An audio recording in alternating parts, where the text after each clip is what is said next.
आमच्याकडे करीब 28-30 किलोमीटरचा पॅच आहे. त्या अनुषंगाने कुठल्या ट्रॅफिकची अडचण होणार नाही, कारण गणपती असल्यामुळे भाविकाची पण गर्दी असणार आहे. सामान्य जनताना पण आणि आंदोलन कार्याला पण, तसेच जो काही गर्दी आहे त्याला मॅनेज करण्यासाठी आम्ही बंदोबस्त वगैरे लावलेला आहे. रस्ते वगैरे काही बदलण्यात आले आहे, मार्ग वगैरे? नाही, हायवे काही बदलण्यात नाही आहे ना, पण त्यावेळी जोपर्यंत हायवेला टच होत नाही तेवढा वाहतूक विराम आम्ही थांबणार, पण बाकी आमचे लोक करतील सगळं.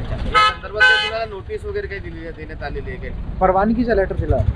बरं, किती लोक असतील साधारणतः बंदोबस्तामध्ये? नाही, ते आकडाची काही अर्थ नाही, पण आमचे लोक इनफ आहे की कुठलेच कोणालाच काही अडचण येणार नाही. काही वेगळं काही CCTV वगैरे काही ड्रोन वगैरे आहे का यात? तो सगळा आमचा असतोच, कॅमेरा वगैरे सगळं. काय केलं?